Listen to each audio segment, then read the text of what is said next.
بسم اللہ الرحمن الرحیم۔ السلام علیکم ناظرین، اس امید کے ساتھ کہ آپ سب لوگ خیریت سے ہوں گے۔ سعودی ولی عہد نے اپنا فیصلہ جنرل عاصم منیر کے حق میں سنا دیا۔ بھارتی خواب چکنا چور، مودی کی تمام محنت ضائع۔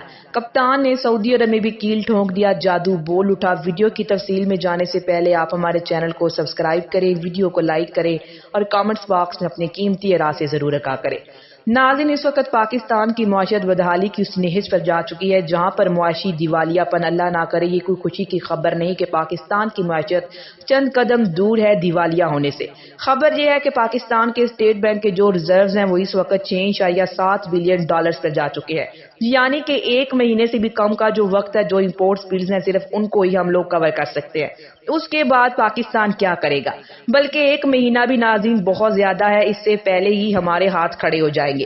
اس ساری صورتحال میں پاکستان کے حالات اتنے خراب پہلے کبھی نہیں ہوئے جتنے اب اسحاق ڈار نے اپنی ڈارک پالیسی سے کر دی ہیں۔ اور ناظرین، جو حالات خراب ہوئے ہیں اس سے پہلے اتنے حالات پاکستان کے کبھی بھی خراب نہیں ہوئے، لیکن جب کبھی بھی پاکستان کے کمتر بھی حالات خراب ہوئے ہیں تو پاکستان کے بہت سے دوست ممالک نے پاکستان کو ہمیشہ بیل آؤٹ کیا اور پاکستان کو بچایا ہے۔ پاکستان نے ملکی زر مبادلہ کے ذخائر انتہائی کم ہونے کے بعد سعودی عرب سے مزید 4.2 بلین ڈالرز مانگ لیا، اور ذرائع کے مطابق اسٹیٹ بینک کے زر مبادلہ کے ذخائر تاریخ کی کم ترین سطح پر آ چکے ہیں۔ ناظرین، 75 سال میں پاکستان کے زر مبادلہ کے ذخائر اتنے کم نہیں ہوئے جتنے کہ اب ہو چکے ہیں، جس کے بعد پاکستان کے وزیر خزانہ اسحاق ڈار نے سعودی عرب سے مزید تعاون طلب کر لیا ہے۔ پاکستان ناظرین کو اس سے پہلے جو سعودی عرب کی جانب سے جو پیکیجز مل چکے ہیں وہ تو اپنی جگہ ہیں، لیکن اب پاکستان نے مزید 4.2 بلین ڈالرز کا پیکیج حاصل کرنے کی کوششیں تیز کرتی ہیں۔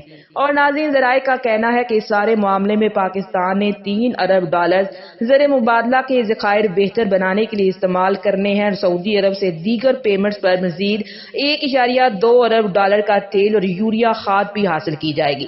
یہ سارے ملا کر ناظرین 4.2 کا پیکج بنتا ہے۔ وہی دوسری جانب سعودی سفیر جو کہ پاکستان میں مقیم ہے، نواب سعید مالکی، انہوں نے جو اسٹیٹمنٹ دی ہے ان کا کہنا ہے کہ پاکستان کے لیے معاشی تعاون کی توقع ہے، ہم معاشی تعاون کرنا چاہتے ہیں، مگر سعودی عرب پاکستان میں سمجھتا ہے کہ پاکستان کو سیاسی استحکام کی بھی اس وقت بہت زیادہ ضرورت ہے۔ اور ناظرین، سعودی سفیر نے کس کو پیغام پہنچایا ہے؟ سعودی عرب کا ولی عہد، جن کو اب نیا عہدہ بھی وزیر اعظم کا مل چکا ہے، محمد بن سلمان جی، ان کے نمائندے ہیں پاکستان میں نواب سعید مالکی جو ہیں، انہوں نے باضابطہ طور پر یہ کہا ہے کہ معاشی تعاون تو سعودی عرب کی جانب سے ضرور پاکستان کا کیا جائے گا، لیکن ہم سیاسی تعاون بھی ایکسپیکٹ کر رہے ہیں اور سیاسی عدم استحکام ختم ہونا چاہیے، یہ اس وقت پاکستان کے لیے بہت ضروری ہے۔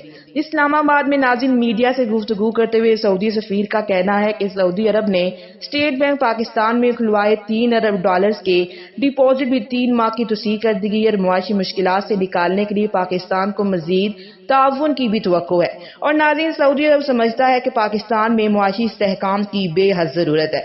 ولی عہد نے پاکستان کا دورہ ملتوی کیا تھا جسے ری شیڈول کیا جا رہا ہے، اور امید ہے کہ آئندہ چند ماہ میں ولی عہد دورہ پاکستان پر آئیں گے، کیونکہ محمد بن سلمان پاکستان کو اپنا دوسرا گھر سمجھتے ہیں۔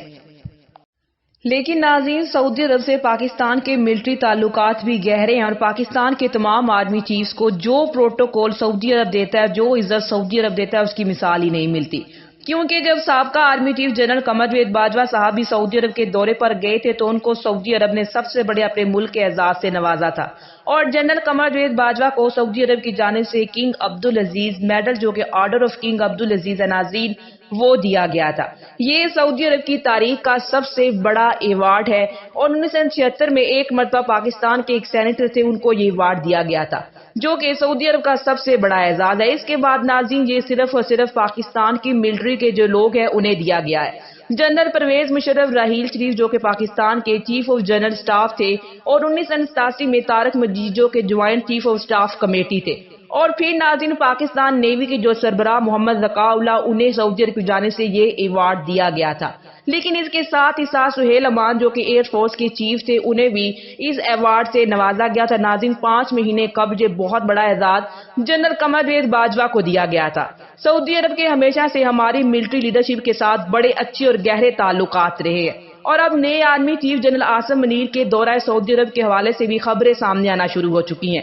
اور ناظرین، ایک چیز تو اس تمام صورتحال میں بڑی واضح ہو چکی ہے، لیکن اس تمام صورتحال کے اندر امپورٹر سرکار کو کچھ جھٹکے بھی ملے ہیں۔ اور دوسری جانب مودی کا جو خواب تھا، اور ظاہری سی بات ہے جب بھارت کا معاملہ آتا ہے ناظرین تو پاکستان یونائٹڈ ہے۔ ہم ایک ہے، مودی کا جو خواب تھا کہ سعودی عرب کو پاکستان سے چھین لیا جائے۔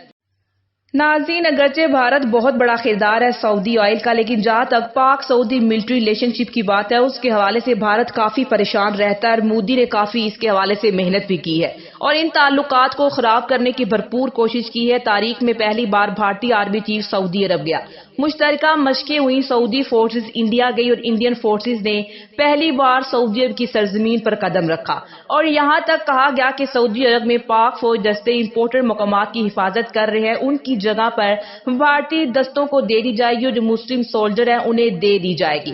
پاکستان میں اس کے حوالے سے کافی تشویش بھی پائی گئی تھی۔ ناظرین، پاکستان کو بھارت نے کافی دفعہ سعودی عرب سے دور کرنے کی کوشش کی ہے، لیکن اب پھر سے جنرل عاصم منیر سعودی عرب کے دورے پر جا رہے اور یہ واضح پیغام ہے بھارت کو کہ سعودی عرب پاکستان کی ملٹری کے ساتھ کھڑا ہے۔ ذرائع نے بتایا ہے کہ جنرل عاصم منیر بہت جلد سعودی عرب کا دورہ کریں گے، اور یہ کہا جا رہا ہے کہ میٹنگ کے بعد یہ ایک فیصلہ ہوا ہے کہ نئے آرمی چیف جو کیش انجیکشن ہمیں چاہیے اپنے فلو میں سب کے حوالے سے بھی نئے آرمی چیف معاملہ ٹیک اپ کریں گے۔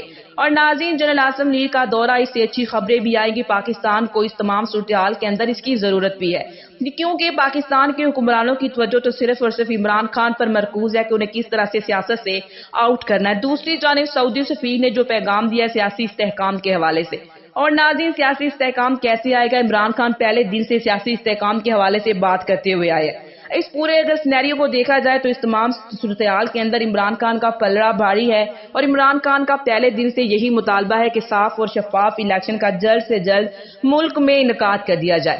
ناظرین، پاکستان میں الیکشن کے حوالے سے بھی اب خبریں سامنے آنا شروع ہو چکی ہیں۔ اگلے کچھ مہینوں کے اندر یہ امید کی جا رہی ہے کہ نئے الیکشن کا بھی اعلان کر دیا جائے گا، کیونکہ نگران سیٹ اپ کے حوالے سے بھی اس وقت خبریں سامنے آنا شروع ہو چکی ہیں۔ اور ناظرین، پاکستان میں سیاسی استحکام تبھی آ سکتا ہے جب ایک سٹیبل گورنمنٹ جو ہے پاکستان میں آئے گی۔ جب سٹیبل گورنمنٹ پاکستان میں آئے گی تو پاکستان کے جو برادر ملک ہیں، جو دیگر ممالک ہیں، تبھی وہ پاکستان کی مدد کرنے کے حوالے سے سوچ سکتے ہیں۔ اب تک کے لیے اتنا ہی، اسی کے ساتھ مجھے اجازت دیجیے، ملتے ہیں ایک اور نئی ویڈیو کے ساتھ۔ اللہ نگہبان۔ اللہ نگہبان۔